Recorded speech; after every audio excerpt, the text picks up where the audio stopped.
Assalamualaikum warahmatullahi wabarakatuh. Perkenalkan saya Priska Fatma dengan NIM 28920505077 Fakultas Ekonomi Manajemen Universitas Pancasakti Bekasi dengan dosen pembimbing Dermawan SE MM.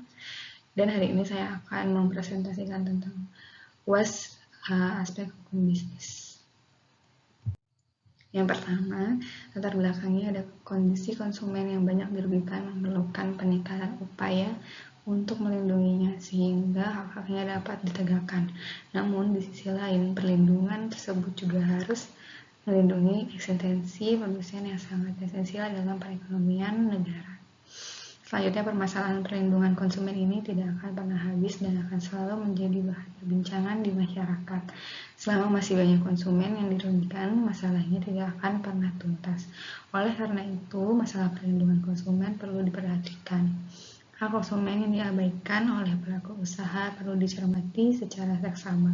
Pada era globalisasi dan perdagangan bebas saat ini, banyak bermunculan berbagai macam produk, barang, pelayanan, jasa yang dipasarkan kepada konsumen di tanah air, baik melalui promosi iklan maupun penawaran barang secara langsung. Jika tidak berhati-hati dalam memilih produk dan barang atau jasa yang diinginkan, konsumen hanya akan menjadi objek eksploitasi dan pelaku usaha yang tidak bertanggung jawab. Tanpa disadari, konsumen menerima begitu saja barang atau jasa yang dikonsumsinya. Selanjutnya, pendapat tentang perlindungan konsumen. Perdagangan elektronik atau online memiliki perbedaan dari sisi hukum perlindungan konsumen dibandingkan konvensional atau offline. Terdapat berbagai aspek hukum yang umumnya tidak terdapat pada perdagangan konvensional tapi dimiliki e-commerce. Misalnya, pengaturan mengenai perlindungan data pribadi hingga metode pembayaran serta secara elektronik. Hal ini tentunya tidak lepas dari karakter transaksi e-commerce yang dapat berlangsung tanpa tatap muka atau antara konsumen dan penjual. Kemudian, pelaku usaha juga wajib menjamin mutu barang dan jasa yang diproduksi dan diperdagangkan berdasarkan ketentuan standar mutu yang berlaku, memberi kesempatan kepada konsumen untuk menguji atau mencoba barang dan jasa tertentu. Pelaku usaha juga wajib memberi kompensasi ganti rugi dan penggantian atas kerugian akibat barang cacat atau barang yang tidak sesuai dengan perjanjian. Pengertian perlindungan konsumen adalah sebagai upaya yang menjamin adanya kepastian hukum untuk memberikan perlindungan kepada konsumen, dan konsumen adalah setiap orang pemakai barang atau jasa yang tersedia dalam masyarakat, baik bagi kepentingan diri sendiri, keluarga, orang lain maupun makhluk hidup lain, dan tidak untuk diperdagangkan. Dasar hukum perlindungan konsumen.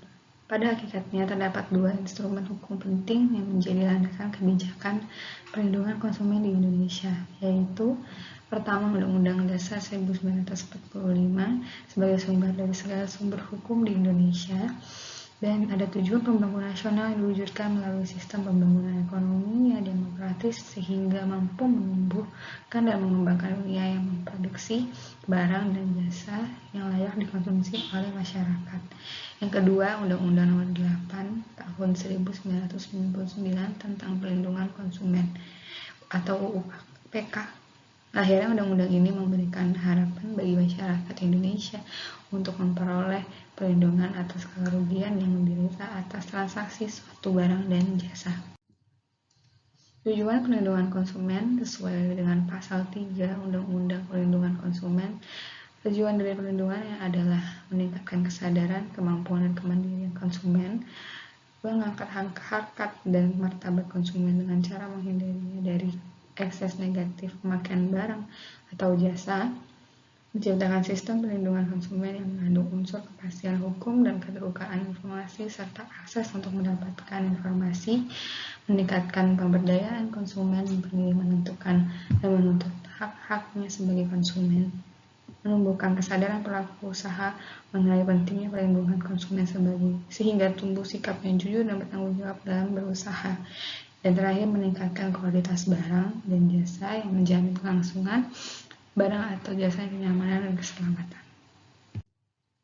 Azas perlindungan konsumen ada asas manfaat, yang kedua asas keadilan, asas keseimbangan, asas keamanan, keselamatan konsumen, dan asas kepastian hukum.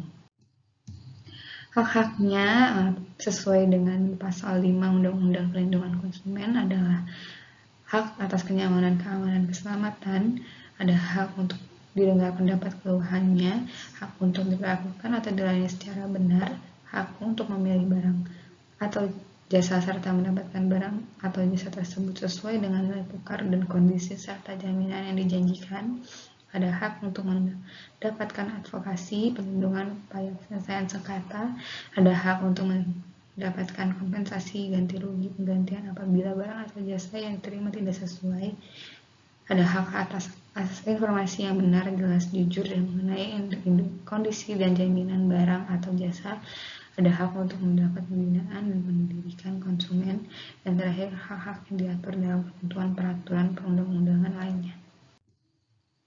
Sekian dan terima kasih presentasi saya hari ini. Wassalamualaikum warahmatullahi wabarakatuh.